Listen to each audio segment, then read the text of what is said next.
Ma famille ou l'hiver en famille. Chers parents, nous vous rappelons que c'est à la maison que nous, vos enfants, devons apprendre les mots magiques. Bonjour. Bonsoir. S'il vous plaît. Est-ce que je peux? Pardon. Et merci beaucoup. C'est aussi à la maison que nous devons apprendre à être honnête, à ne pas mentir, à être correct et ponctuel, à ne pas dire de gros mots, à faire preuve de solidarité, à respecter nos amis, les personnes âgées et nos professeurs.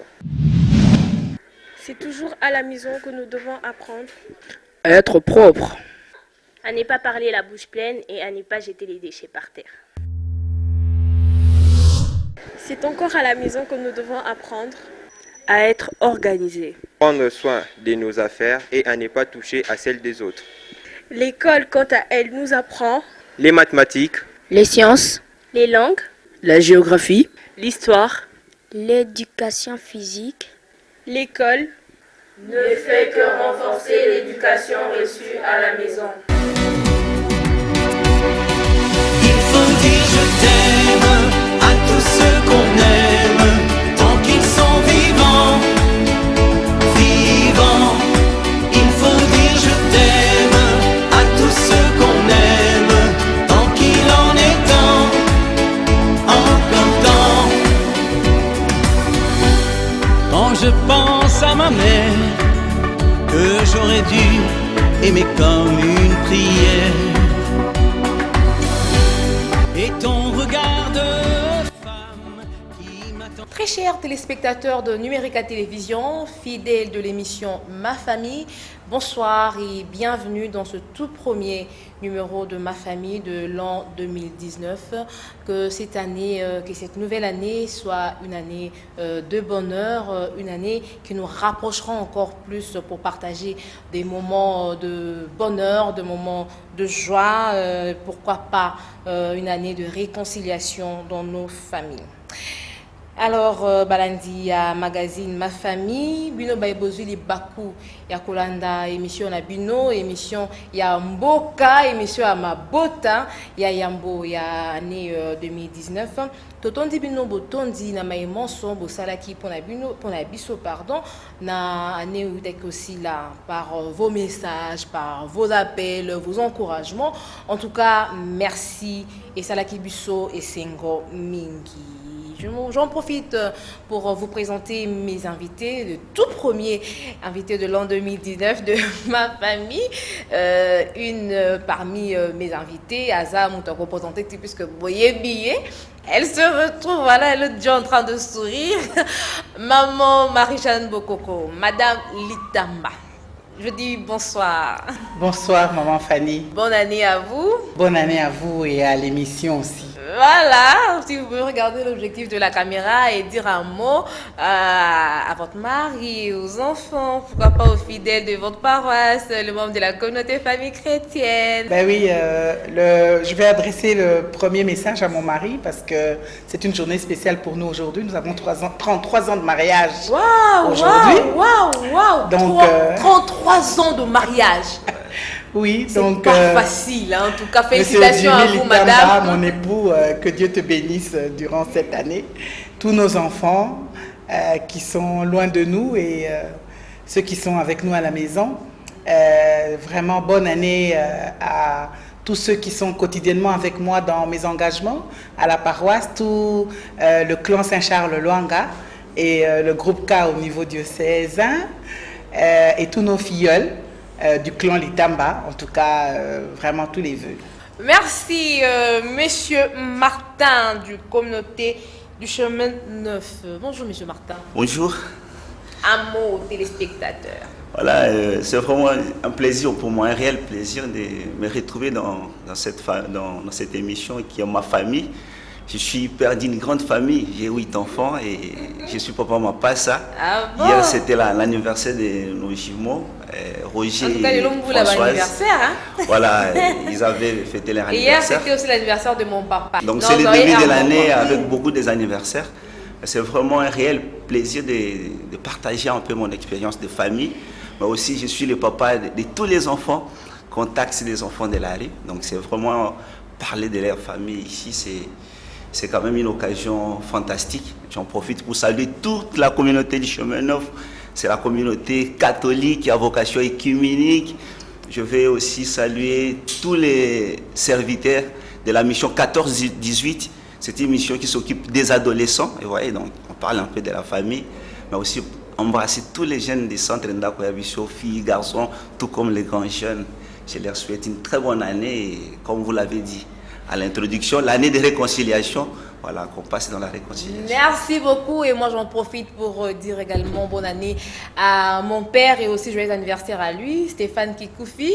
Et j'en profite également pour dire une bonne année à la famille Kibambi, à la famille Kikoufi, à la grande famille Kikoufi, la famille Gata, la famille Lanja, la famille Kachama, la famille Moshi, Lola, Moulouma, la famille Makaba, la famille Etutweni, la famille Ngamasata et à maman Marie-Jeanne Mokango depuis la fonction publique. Voilà, chers téléspectateurs, avant Liboso ya kokota na kondu bien, c'est comme ça qu'on dit, non? Na yambote to kokota na bozindo. Ya sujet na biso ya lelo. J'aimerais rappeler les derniers sujets de l'année passée, de l'année 2018. Le sujet qui a clôturé l'année 2018, il s'agissait de l'amour en famille. L'amour en famille qui est reconduit comme premier sujet de ma famille pour 2019 suite à vos réactions, à votre demande, votre insistance de Tozo le Bilassousou, amour na Katia Mabota. Et ça vraiment un sujet que quand il n'y a pas d'amour dans une famille, toujours Kabwana, toujours c'est taxé des bandoki, de tout le mot. Et voilà, et ça, ce sujet est reconduit pour notre tout premier sujet pour aider Mabota Nabiso. Mais cette fois, le sujet a un sous-thème. Et le sous-thème, c'est le cœur brisé. Pourquoi le cœur brisé? Pourquoi pas le cœur joyeux, par exemple? Voilà. Toi qui nous suis, yo kutani libaku ou tu kota numérique kasiko ne zappe pas parce que sujet à l'élo est concerné yo est concerné nga est concerné maman Marie-Jeanne Bokoko est concerné monsieur Martin Azali Kati Nabiso. Chers téléspectateurs, avant de vous répondre pourquoi le cœur brisé, j'aimerais d'abord vous balancer notre rubrique, notre nouvelle rubrique. Il s'agit de la récolte avec Christelle Ngamasata, une rubrique justement qui est créée pour et Christelle était dans la commune de Lemba, précisément dans le quartier Mbanzalemba, le quartier Livoulou et Rigini. Alors, Christelle Ngamasata, que pensent les habitants de ce coin à notre sujet? On se retrouve juste après. Famille pour l'hiver en famille. Merci Fanny. Totamboli. Toke bisike belé, ba commune ndenge na ndenge, toyoki ba maman, ba papa, pe bana bazolela. Ba maman ba lobi boye, ba lobi ba papa ba kenda, ba tika bango, ba koki lisusu te, bango mo ba komi ba papa, bango mo peka ba maman, ba lesa bana, ba latisa bana, ba tangisa bana, motema esali pasi. Lolenge moko pena ba papa ba lobi, ba maman, bakomi kosala bango mitu pasi amoni ke papa musala eningani mwa mukie ye pa alobi kotoyo ye pe akende na ye aluka vina ye lolenge ya sepeli kosala. Mais eloko ezosala pasi makasi eza likambo etali bana, les enfants qui ne trouvent plus leur compte dans des familles et bamoni refuge na bango mususu te kolela motema ezosala pasi.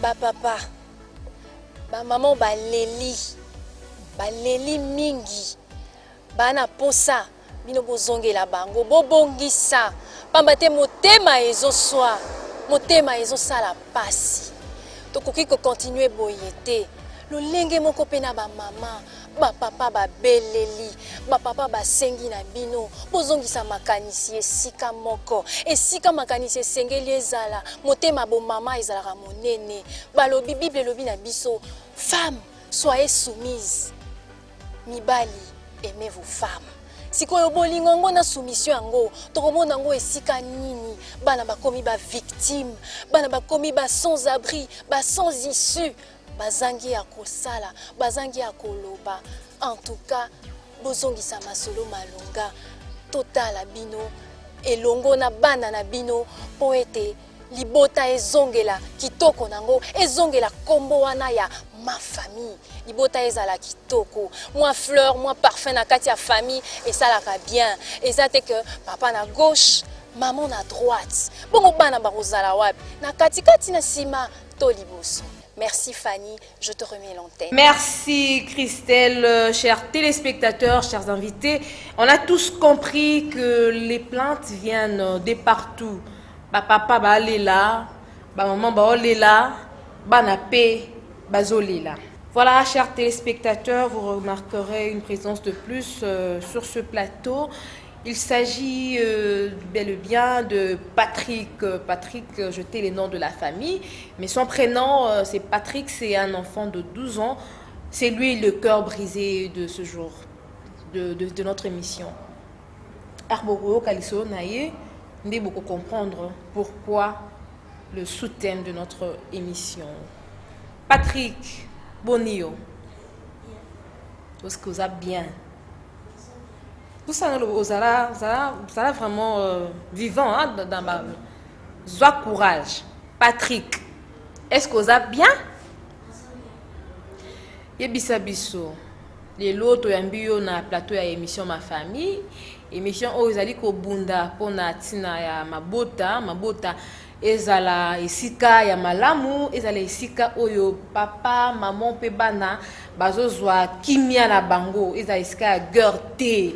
Hein, la famille eza bisika bitumbate la famille ezali esika mwana il faut sentir bolingo ba parents mwana akola soki ba parents bakufa bandeko papa bazali bakozwa relève c'est-à-dire l'enfant la place de l'enfant ce n'est pas dans la rue mais dans la famille ou encore auprès des membres de sa famille. Dis-moi un peu Patrick yo lelo zana kati ya libota na yote ozo se retrouver na ndako ya biso ou te présenter qui l'autre fois ndako ya biso ali centre où ils allaient ko bana ya balabala les enfants de la rue mais bah ça les enfants de la rue hein nous on les appelle les enfants de ma famille. Voilà pourquoi Patrick est au milieu de nous. Dis-nous un peu Patrick okomaki na ndako ya biso ndenge nini betle biso moi lisolo na yo Patrick.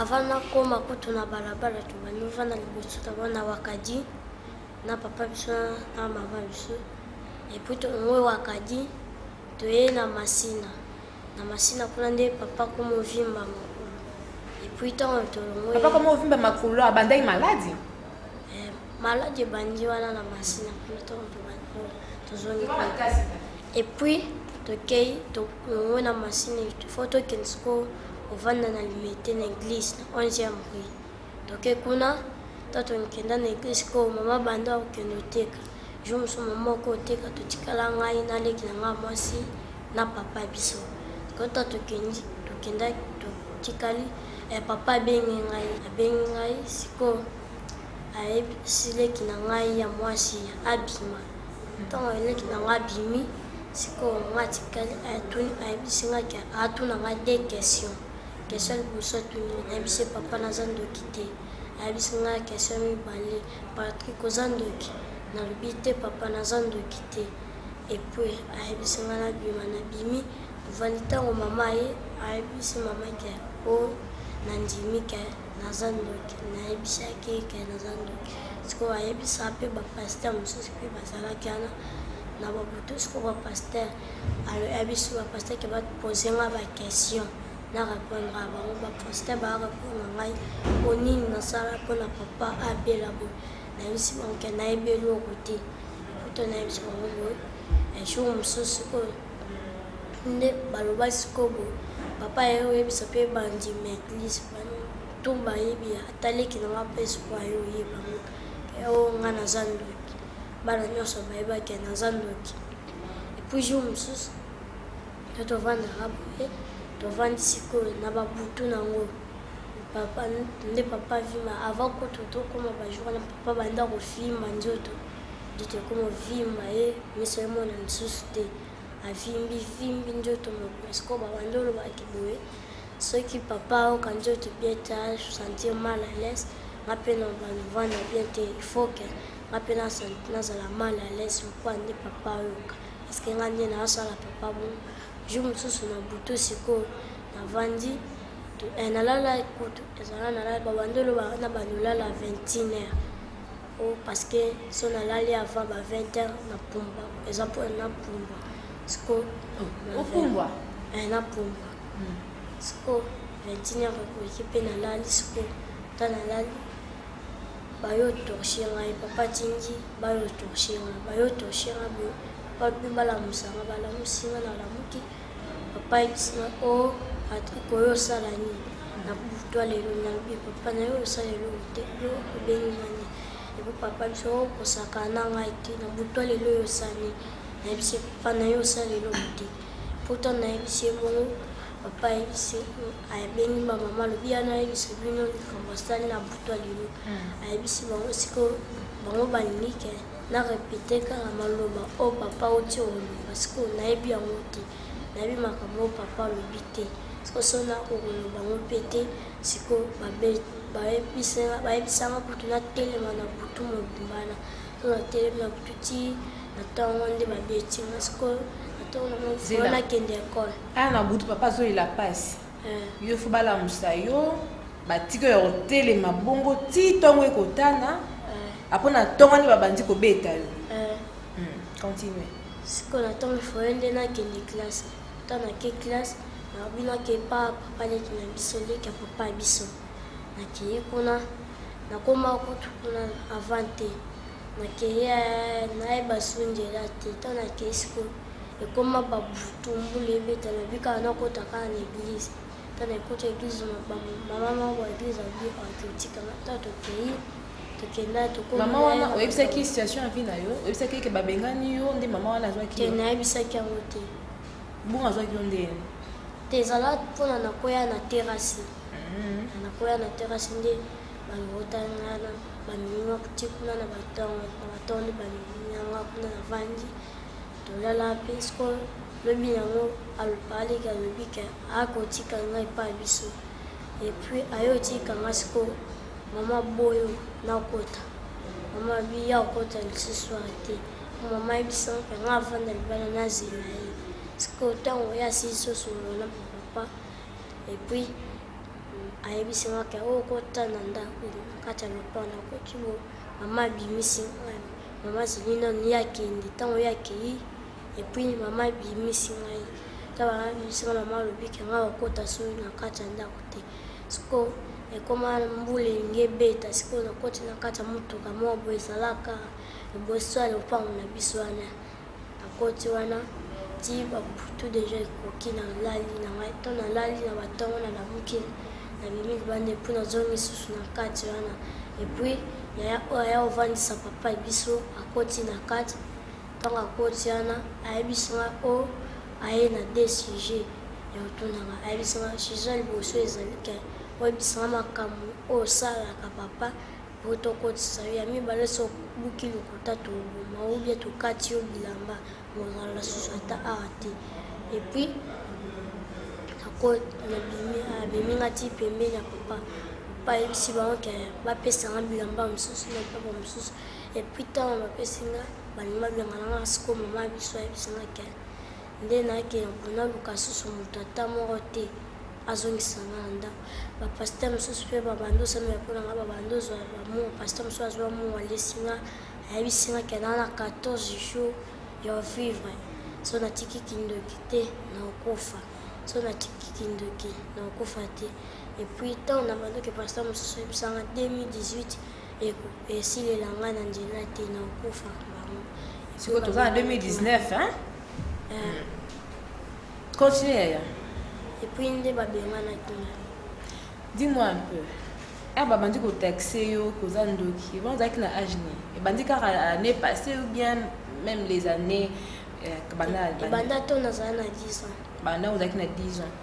Baboti no moko pena maman papa baboti yo. Bongo de 0 tir ou c'est 10 ans. Donc avant babanda taxo de ndoki ambiance ezaki nango normal, bozaki ozola bien papa maman nalek no moi si bozaki no so bien. Qu'est-ce qui s'est passé pour que changement wana e yambala mo bongo? Abandi maladie depuis nazala na âge 5 ans tozala na machine. Des sorcelleries et commis donc 7 ans après qu'on t'accuse de sorcier. Merci Patrick, c'est un garçon courageux qui a accepté de partager son histoire. Patrick est né d'une famille de 2 enfants, il est l'aîné de sa famille, accusé de la sorcellerie et chassé de la maison par ses propres parents. Messieurs Martin, Yun Boyambaki, Patrick Eraye, en tant que parent et aussi en tant qu'éducateur, Lilo Banayo, Eza Nini.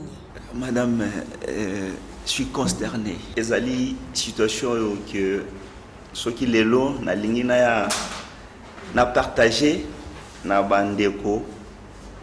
Ezali expérience moko ya mawa. Parce que ça fait presque 15 ans qu'on a travaillé na situation bana balabala. Et on a biso tolobaka. Ezala mingi, ma famille élargie. Tout ça. C'est vraiment extrêmement rare que okuta parents biologiques aya ko taxer moi na sorcellerie ti abengana tokuta na baka moi na tata moi si abengani moi na kasinaye mais les parents biologiques abenga moi na nendo qui peut abengana ye maman moboti wa memaki moi na kata libon pendant 9 mois.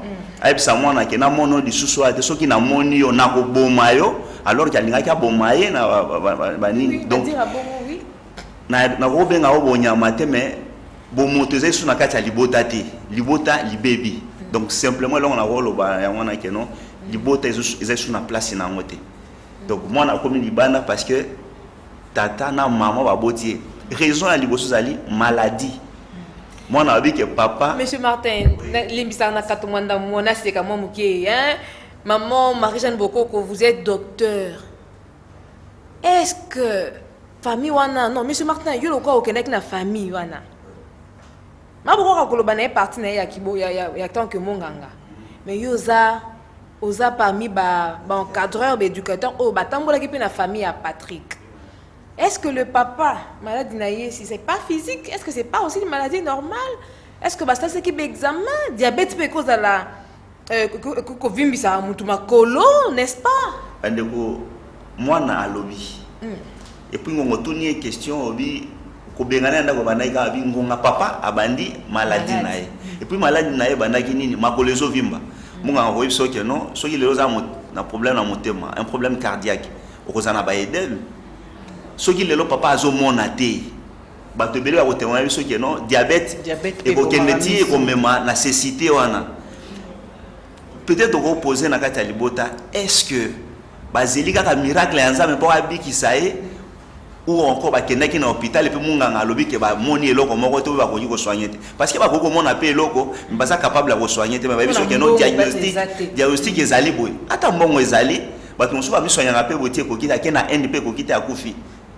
Et que ça la simplement maladie mais que ça la raison te ko benga mwana no ya liboso o de fois benga ka héritier o ba benga boye le lot to benga patrie mwana ya liboso ya mobile o benga ke non azali d'occupation azali malade biso to moni to tinda ki éducateur a moni papa franchement papa est malade mais conditions ezali que conditions socio-économiques ezali sous malamu te ya mwana peut-être bazo benga mwana ndoki lelo papa zo mi soigner te mais na so biso franchement que papa azali malade maladie physique ezali soko moni makolezo ovimba eza maladie ke monga ngako pesa explication mi sezo monate kindoki to monya mwana te madame. Maman Marie-Jeanne Bokoko, d'abord en tant que docteur kovimba makolo kovimba misu, est-ce que sur le plan scientifique ça peut se prouver autrement que la sorcellerie?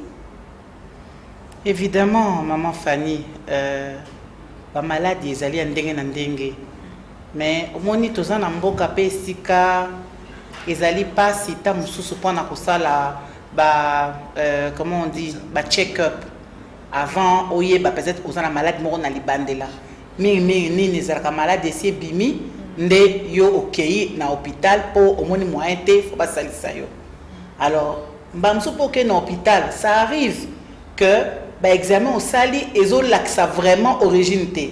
Et cause de ça na ba problème belé ndenge papa Martin alobi awa effectivement au cause d'un problème à motema et vim sarape makolo. Au cause de la complication il y a diabète et koki koya tiko boma miso. Tout ça, ceux qui ont pas quitté, aux oko bako vivre sans traitement adéquat, sans régime approprié, il faut poser des problèmes. Hein? Donc, ceux qui basent les bons diagnostics, toi-même basent les diagnostics, tu as aux 8 bons traitements. Et comme même de complication en complication. Moi, je ne sais pas quand ça, ma vie, peut-être à partir à Pota Moko, mais je ne Pota wana est du fait que ça na souka les mingi na nzoto, bongo, faut ça la examen pour ceux qui souka les kiti, ne Pota wana ko bela malade. Donc, aux autres il y a un problème moko chronique, et puis en même temps, bah dépense et examen wana. Et koko ça la paix que aux angi bozui, donc c'est le quoi cercle vicieux, moyen pour se soigner bien ça. Mais ce n'est pas une raison pour Olukelango explication kaka na angle spirituel. C'est vrai que Monguna a dérangé biso. Même ceux qui Monguna a dérangé yo nanzela au kanisi ya mwana o nzambe a pesa yo. Pour bana bazali kabo o yo utie pas nzambe. Même ceux qui bolbi qu'effectivement moi on a zandoki. Ndoki c'est une maladie spirituelle. Qui dit maladie, ça veut dire que ça se soigne. Le traitement aussi est spirituel. Mais ceux qui vont souki karake, qui ndokine aussi la tête, et puis fin de fin, au bois qui est, au bois qui, les cabo, nzamba pesa qui yo, au bois qui est na balabala poisse à la mine. Situation moi na et que s'aggraver. Un jour nzamba retourne yo au sala qui nini na moi na o ngana pesa qui yo. Nzamba retourne yo ango. Et est-ce que biso africain, moi na koko bel savait papa.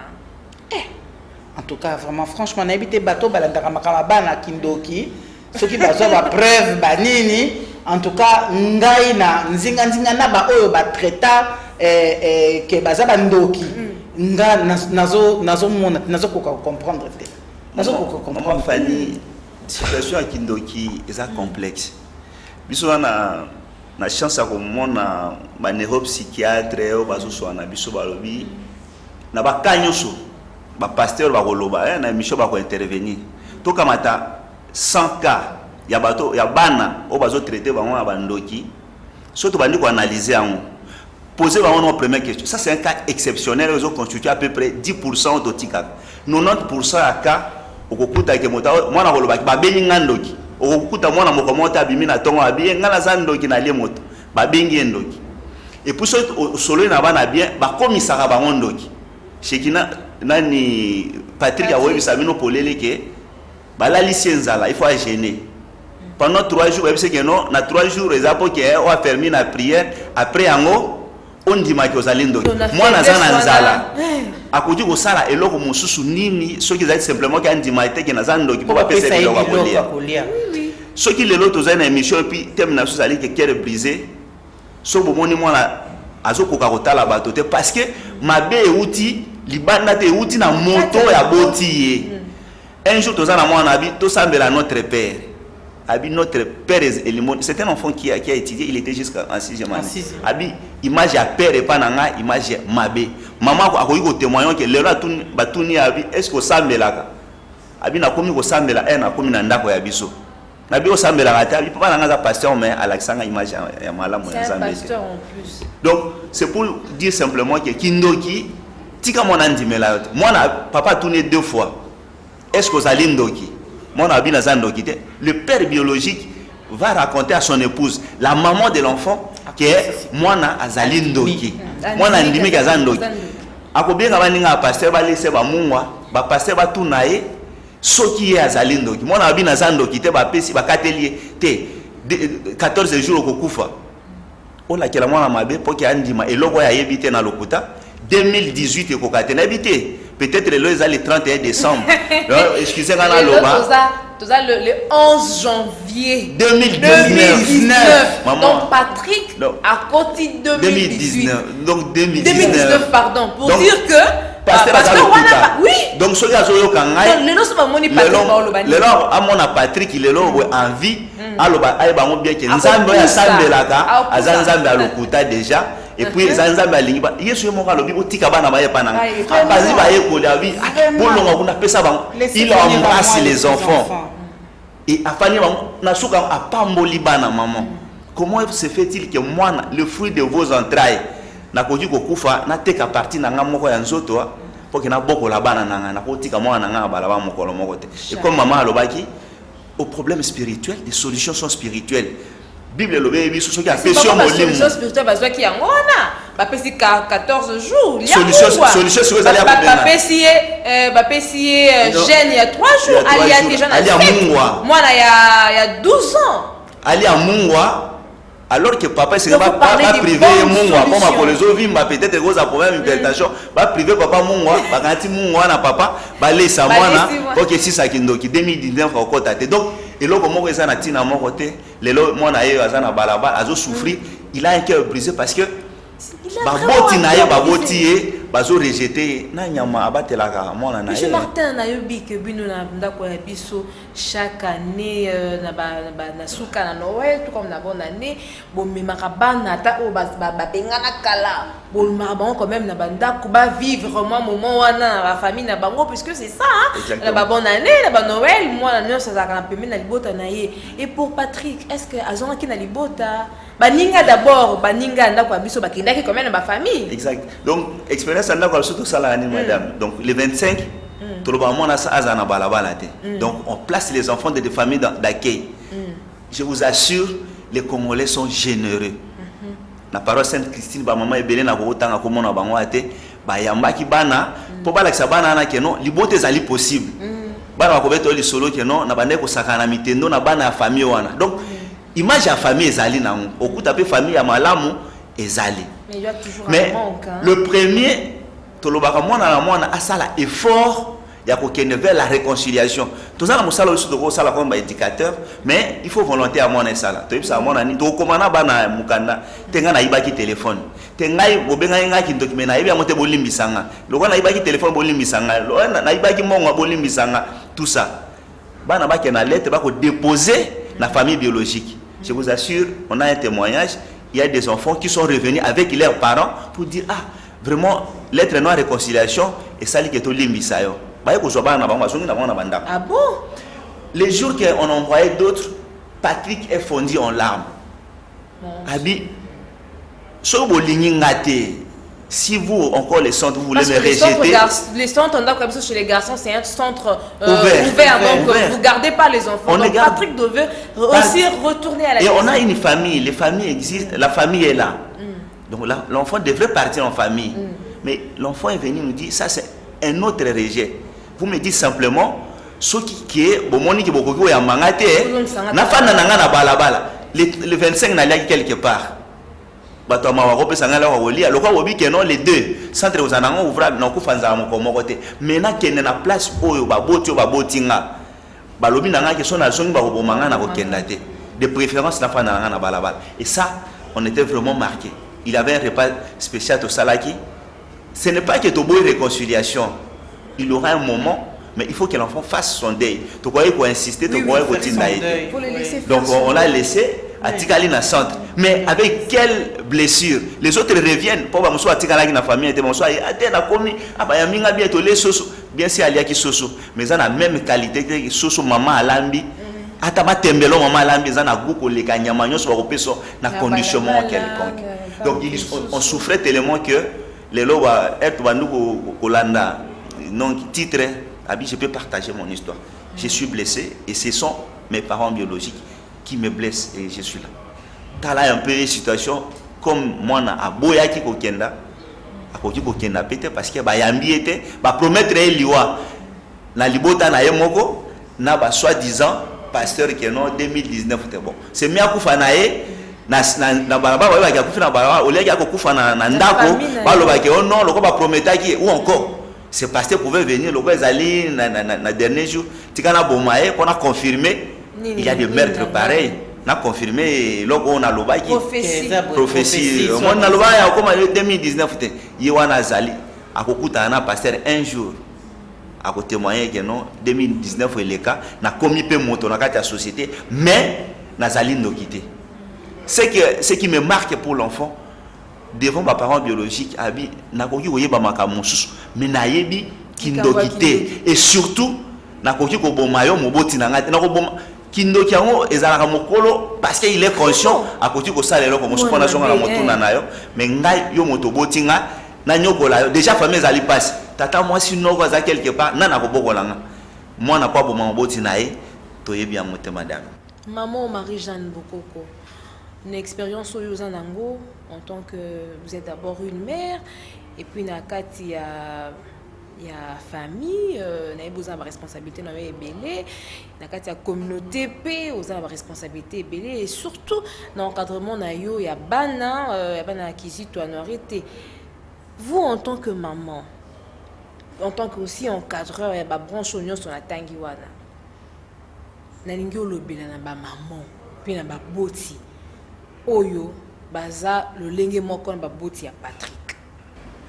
D'abord naboyo ki ndenge Patrick apesi lisolo et salinga pe passe hein eza vraiment ba masolo moko et ya passe nakasi na lobaka pe mbala mususu anga moko na vivaka moko semblable to bokola ki mwana moko yepe ba boti na e biologique ba ki azandoki donc eza ba makambo pe na vivre mais que na ko vanda na mwana wana na mona ki bilembo ndoki te pe na loba na kanti na dangwana en tout cas il y a très peu d'enfants sorciers donc eza ba phénomène moko minime peut-être ba ko ya sima parce que tellement ba sali ba ma beto ba sali ba ni donc ba réaction peut-être mais ndenge abe moko aloba il y a des enfants mal aimés. Moi nazali mal aimé nde na bandeli na makama cause pour na koya kopesa conseil na ba maman.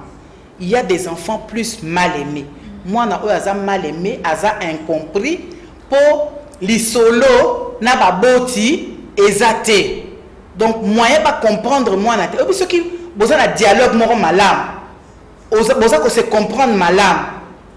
Pardon ezali na ba parents vis-à-vis à bana vis-à-vis à parents. Donc beaucoup se comprendre ko yeba mutu azandenge nini. Esprit pardon il faut ezali. Oh lelo moi na cause la yibi effectivement. Oh à mon aki que à écouter madame te que c'est pas bon ya kozwa eloko eza yote. Mais il faut montrer à l'enfant que c'est mauvais. Oh ce qui pas na lisanga groupe kizito anoirite to na lisanga mususu que o eza ya yote par exemple maman atika kimbongo likolo ya armoire kozwa mbongo te senga maman naza besoin mbongo boy donc oko nande ngozo boko la mwana ozo lakisa mwana ce qui est bon et ce qui est mauvais c'est que oko lakisa mwana ngo en l'air boité oko tika makamni so sa pe na maboko nzambe nzambe ndem to peso mayele boanya pour chaque enfant aza différent ndenge nini oboko la mwana wana alors ce qui mwana ozo l'accès bolingo te ce qui na mwana dialogue ezate beaucoup se comprendre ndenge nini on comprendre te pour la nini mwana azo yiba pour la nini mwana aza difficile ndenge nini donc na mona ataba parmi ba filleul nanga moko mwana na propre aza ko yiba ye donc maman azo sala commerce pour na ko bunda ko boko la bana mais mwana aza ko yiba ye. Vous imaginez pas si on est ça là. Tu vois. Donc, mais le papa est là aussi. C'est pour ça que les enfants doivent grandir. Nakati ya contexte familial. Oh papa, maman, baza kotia ba garde-fou. Papa, maman, bazo mila kisabolingo. Bazo solo la ensemble. Bazo boko la bana na ndenge ya kolakisa bango. Nzela moko oh balingi bana wana batambola. Donc la base de tout est à bolingo. Ce qui bolingo solo ezali ko sopala na kati na libota. Moi na ko banga ko sala maman mabe ko yiba etoni. Hein? Alors naka oyo ko forcer moi na po na ke andima absolument. Wana e wuteli na ko banga oyo baboti bazana ngo ya ko kanisa ke kaka ndoki nde muto azo pesa malade. Donc na ko yebisa na baboti tozala baboti oyo toza kosopa bolingo na kati ya ndako. Bolingo eza na ba répercussion positive ebele.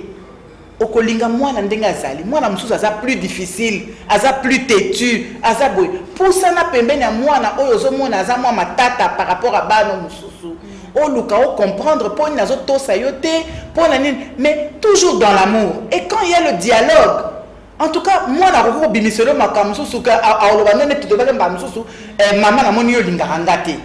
Tu vois, au ça la injustice, au lingaka ba msuto, voilà. Tu vois, parce que il y a l'atmosphère wana ya bolingo. Hein? Donc l'amour, biso ba boti to lukato lakisaba na bolingo, to lukato solela ba. Mukolo kande esali biso, ofingi mwana, olobeli mwana mabe. Po situation wana o mwana ozana net na blessure moko ko mwana ke moboti afingi. Afingi ye, abine imbécile, abine zoba, abine tal apimele biloko toni. Mais mon pote oyo ayeba rapé komi kitisa koyeba que non peut-être que je m'étais trompé a sengi mwana na yebo limbisi ndamo na sina senga pe mwana na bolimbisi j'ai été un peu fort, pardonne-moi. Donc le pardon doit être réciproque parce que pardon est pour libérer pe mwana na yo ozo pesa ozo senga ye alimbisa yo que oganga ki mingi liboso baninga na ye mwana a se sentir humilié peut-être au moins moi on a humilié tellement humilié nasa kotala Patrick tango bozo poser ba question mais azana regard mon que ils ont fixé pas tout il a perdu quelque chose de vital en lui mais pour reconstruire wana mon poti wana je crois que le seul remède c'est l'amour. Il y aura de l'amour à rattraper. C'est vrai que l'enfant peut trouver de l'amour dans ndako ya biso. Neti biso pe na groupe K. Tozora pas la mususu o bazala ba famille divisée, ba famille recomposée. Hein? Papa comment revendre na moi si mususu ba kabona na maman, moi na wana aza ko se retrouver pe mal à l'aise, ba ça ba injustice na maman o papa na bala kisima. Donc mais moi na wana tango roya na groupe K, azo sentir bolingo na kata groupe K, bolingo et pensa ka ba blessure. Donc a fortiori ceux qui ezali moboti penza à moi na wana avec le temps parce que ma blessure on est aussi la lobité. Même ceux qui va arriver à quoi arranger que moi na zonga na ndako ya ba boti à cause de mais moi na na bakobanga que ce qu'il a vécu ça va encore se répéter. Surtout ce qui maladie à papa et c'est bakisa miso. Ou encore si il est mal soigné mais qui kufa boy dans ce qui vit pas bomber sur le champ. C'est ça. Et là on dit Patrick Azobanga, Azobanini ceux qui papa banolela pasi awa. Il faut pas la mouissaye na butu atelema ala la pongite atala ane papa okele ti na suka nango film na tongo. Donc batemisi torche la miso atala boy donc azo souffrir ti na suka. Aza convaincu que eza maman. Alors nakoloba na ba parents oyo bazalaka convaincu que moi na bango azandoki. Ezali ya solo que moi na zandoki. Soki eza ya solo te. Nzambo apesa ki yo mwana wana na ndimite ke nzambo wana asipela. Hein? Cause la convaincu que moi on a zandoki. Ndoki pour na biso ba africain ezaka toujours na lien. Et pas na ngaza mungala na za momo. Soki mwana na ngaza na ndoki, c'est-à-dire nda papa, mwana mobali. Ngai papa na za na ndoki. Ou bien na za na lien na kindoki na famille na ngabo papa. So mwana ya mwasi, eza mwasi na nga ou bien na côté ya maman. Donc à côté ko prouver biso que non na famille na ou bien ye moko pe aza complice na kindoki na et puis azo milia ya on va ça complicité na mwana eza bon. Évitons d'accuser à tort banana biso. Eza na tinate. On dit ce qu'on dit mais la ranzambe surtout pour la kawana papa aza pasteur. Celui qui est en moi il est plus fort que celui qui est dans le monde. Alors oui. C'est que ozobanga mwana ndem taluka boma mais non. Ce qui est dénoncé est condamné et sans effet. So yo nzamba pesio puissance à koyeba kindoki koyeba or nous avons besoin de pêcher à petit à pêcher bébé là donc ce qu'a pêché puissance à koyeba kindoki à pêcher puissance à pêcher sa moto qui non au nom de Jésus longa mais lien ni to salaka bana surtout ba kiza wana ndoki boko mema bango kuna avant ki ba longola kindoki il faut ba loba non o mema ba tol puisque za mingi na ba ndako ya mwa bikobolo wana ba donc azo luka église eto mwama na ba ndaka na ba tol wana avant qu'il y ait le moment même 4 tôles, même 4 chaises à plastique, tout ça pour pas exorciser moi. Oh, Bible les autres dit que non, à côté d'un moment on a mis mon mabé, et qui a amené ces gens? C'était la famille qui a amené.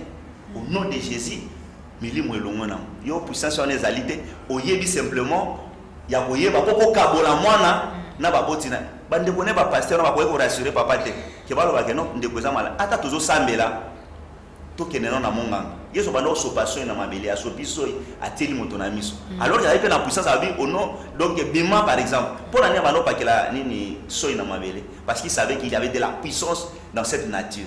Et cette puissance, c'est le médicament que les médecins, les conseils des autres, qui peuvent amener pour pousser au Kekobim. Yo bongote au Kassika, au croire qu'un miracle. Entre-temps, aux autres bengana et kelam wanzam, aux anakata lokuta, yo mongo papa, aux autres fabilés, aux autres episa sinon que moi nanga ayeli comment est-ce que vous détruisez? Et puis, mensonge. Namusa to salaka. Bana ba episa biso que non, la plus forte douleur, au bakoka ko surmonter tes douleur et ou tamina monta la plus proche. C'est ça. Une femme qui a été aussi maltraitée par son mari, ou bien l'enfant, ou bien encore l'homme qui a été maltraité par sa femme.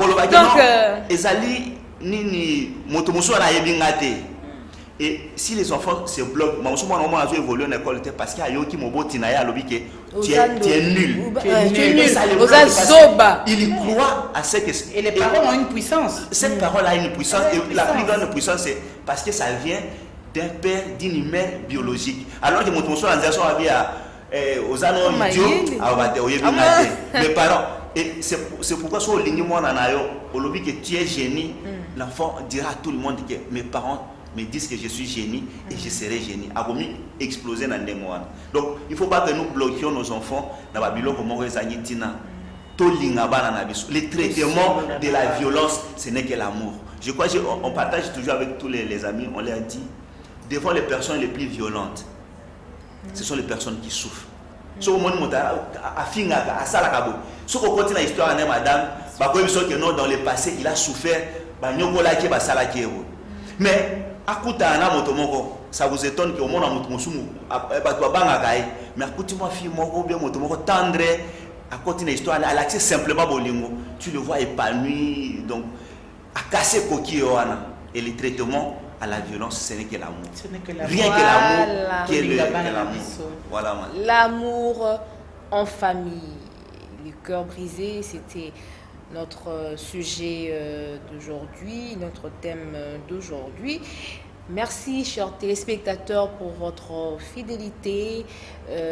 Vos remarques et suggestions seront les bienvenues. Toza Nagarapona Kosunga Mabota. Lundi émission, au CPL émission, aux ana contribution, au Ebil Solo à Patrick, ceux qui aux ana moi nananda qu'on suspecté la sorcellerie, maman Luka Basai Nanzambe Yama Lamu. Koluka basai na nzambe ya sima ya babinza mizambi te ya basimanda kote ba okenoko même c'est là au moins na mela mai ba pesa ye 5 litres ya mai yo komelango na écart ya minute mukie non atako pa bata 5 copa mai oyo ekoza eloli okovimbi so libumu au mona bo même bana l'église na bino ba pesa ye amela 5 litres mai na 30 minutes asili sango po soka silicité donc ma punition moko boye oyo moi la reconduit ma sorcellerie na seulement parce que pas c'est l'équipe.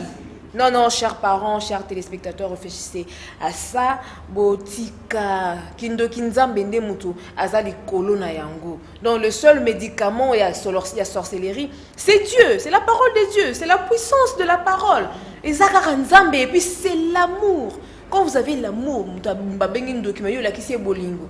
Attendez que vous salo mabete. Attendez que solo na bolingo zo laksaye. A salo mabete. Alors je disais aussi un grand merci à toute l'équipe technique, à Fiston Panzou. Merci à Brady Awete, Brady Awete, un bon garçon, je dis merci à toi. Eric Ndongala, Nikis Mwingulu, Dive, Moïse Dive, merci à toi. Et aussi à la coordination de l'émission Ma Famille, je cite Madame Kiki Kibambi. Je dis aussi merci à ma collaboratrice Christelle Ngamasata, sans oublier nos fans. Ma famille chaque 22h, chaque 15h pour la rediffusion. Fiston Okuna, je dis merci à toi et bonne année. Monsieur René à la fonction publique, merci et bonne année à vous. Monsieur Lessé Josué, Maman Christine Milolo, bonne année à vous. Nisha Lemba, Loraï Kodi, Clarisse Moulenda, Rachel Massengou, Elvis Zébédé et Maître Vincent Koumbi. Au revoir, chers téléspectateurs. Ma famille pour une mère en famille. Chers parents, nous vous rappelons que c'est à la maison que nous, vos enfants, devons apprendre les mots magiques. Bonjour. Bonsoir. S'il vous plaît. Est-ce que je peux? Pardon. Et merci beaucoup. C'est aussi à la maison que nous devons apprendre à être honnête, à ne pas mentir, à être correct et ponctuel, à ne pas dire de gros mots, à faire preuve de solidarité, à respecter nos amis, les personnes âgées et nos professeurs. C'est toujours à la maison que nous devons apprendre à être propre, à ne pas parler la bouche pleine et à ne pas jeter les déchets par terre. C'est encore à la maison que nous devons apprendre à être organisé, prendre soin de nos affaires et à ne pas toucher à celles des autres. L'école, quant à elle, nous apprend les mathématiques, les sciences, les langues, la géographie, l'histoire, l'éducation physique. L'école ne fait que renforcer l'éducation reçue à la maison. Il faut dire je t'aime à tous ceux qu'on aime, tant qu'ils sont vivants, vivants. Il faut dire je t'aime à tous ceux qu'on aime, tant qu'il en est temps, encore temps. Quand je pense à ma mère, que j'aurais dû aimer comme une prière,